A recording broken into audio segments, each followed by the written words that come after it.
We have been in a fog, and as we've emerged, we see that the world has been pushed to the brink. And so have you.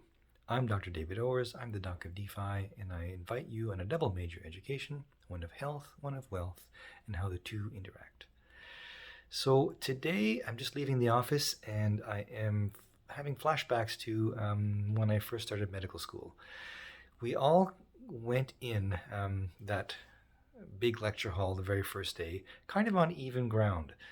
We knew there was a lot to learn. We knew that we were all in healthcare and following an MD degree, but that's basically it. We didn't really know what lied ahead. We knew we were in the same space.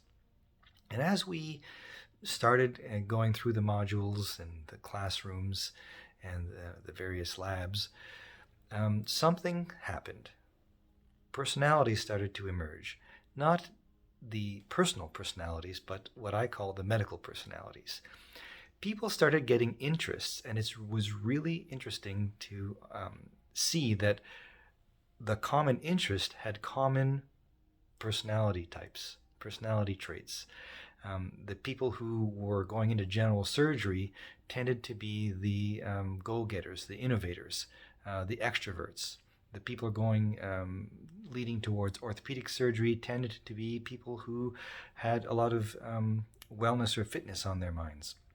The people going into pathology tended to be quite methodical and were really intrigued by the origin and the cause of things and classifying things.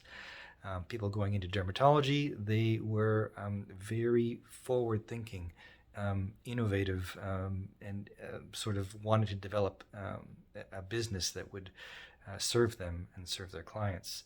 And then there were people that were a little more general, a little more broad, and they would go into things like family medicine or things that were more broad, like pediatrics.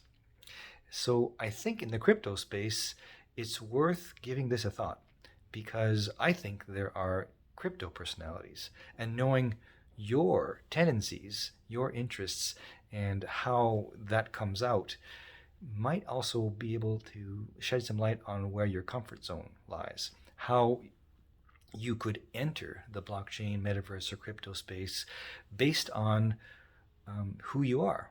There are some people that are go-getters and gung-ho and like to try all sorts of new things. There are some people who are more metered and more measured and want to understand. There are some people who are cautious but know that they need to make a change. And then there are some people that say, for one reason or another, it just isn't for them whatsoever. And they just can't see a reason or a way through into this space. I think it's important to know, and I think that it might be something to get in touch with, because this space is not going away. It's the wave of the future. It's where a lot of things are going to be moved to financially, and where assets will be moved to, where a lot of services might start to be having their sort of home base, their destination, and from where you have to obtain those services. And it's where a lot of innovation is going to happen in many, many places, and not just the financial sector. So it's here to stay. It's a place that is growing by leaps and bounds. We tend to be in this watershed area where adoption of this place is going a mile a minute right now. And it is something worth considering. So perhaps one way is to find out what your crypto personality is, and we can get into that a little bit more in subsequent videos.